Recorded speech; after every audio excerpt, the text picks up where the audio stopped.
Let me tell you a story. It begins in a quiet village thousands of years ago. A man walking through the forest is struck by a sudden, sharp pain in his chest. He looks down and sees an arrow piercing his skin. The tip is smeared with poison, and he knows the critical situation. His friends rush to his side, ready to pull out the arrow and save his life. But instead of letting them help, the man begins to ask questions. "Who shot this arrow?" he demands. "What kind of bow did they use? What's the poison made from? Was the archer tall or short? Did they come from the north or the south?" His friends plead with him. "None of this matters right now. If we don't remove the arrow, you'll die." But the man refuses. He insists on finding the answers before allowing anyone to touch the wound. Ultimately, he dies, not because of the arrow itself, but because he refuses to act. This is the parable of the poisoned arrow, one of the Buddha's most famous teachings. At first glance, it might seem absurd. Who would waste precious time asking pointless questions when their life is at stake?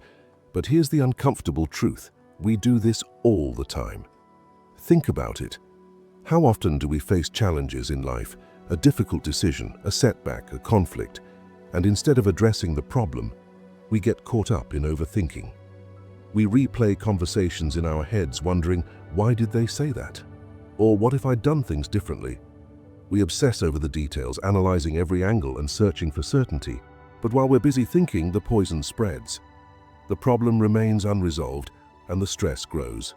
Just like the man in the story, we waste time and energy on questions that don't truly matter, instead of focusing on what we can do to heal and move forward. Why do we do this? Overthinking feels productive. It gives us the illusion of control. If we just analyze the situation enough, we believe we can avoid pain, make the perfect choice, or prevent failure. But the truth is, overthinking doesn't solve problems, it amplifies them. This ancient parable is surprisingly relevant today. We may not deal with poisoned arrows in a literal sense, but we face plenty of figurative ones. Let me share a few examples of how overthinking shows up in our modern lives. 1. Relationships and emotional pain. Imagine you've argued with a close friend or partner. Words were exchanged, feelings were hurt, and now you're left with a knot in your stomach. Instead of reaching out to apologize or talk things through, you start overthinking.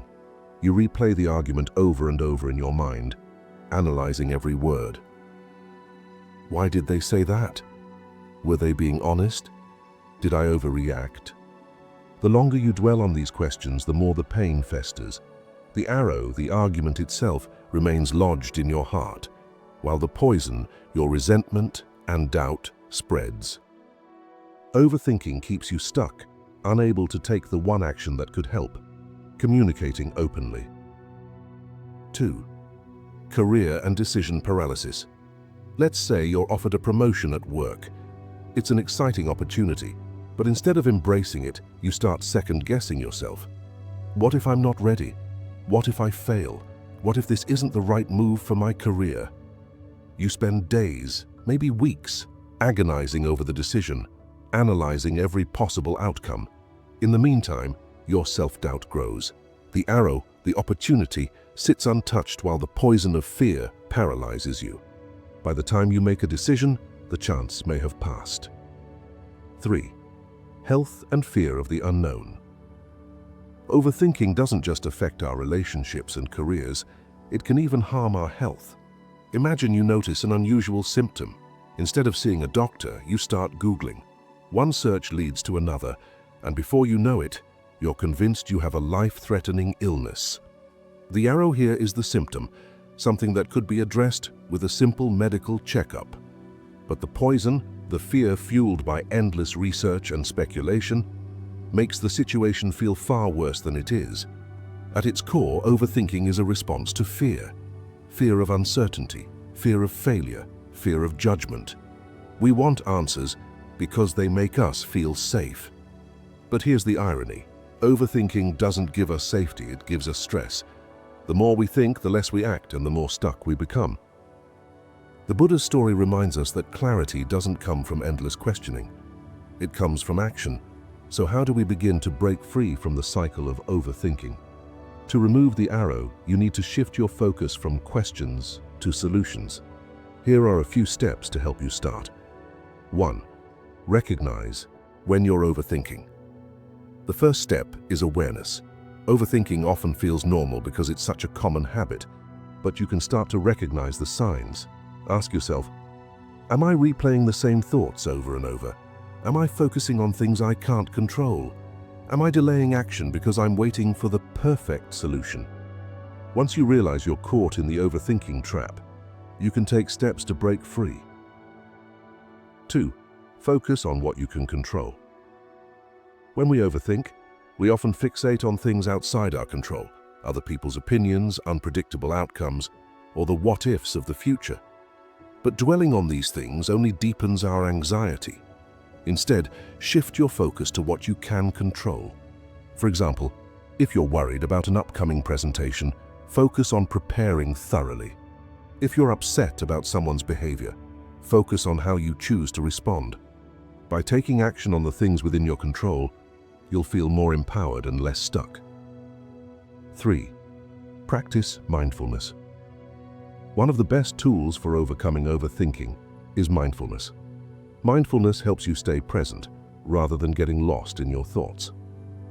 Here's a simple exercise.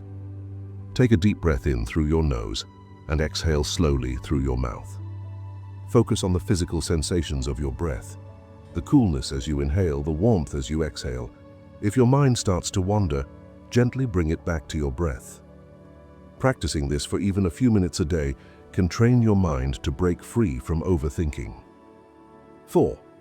Take imperfect action.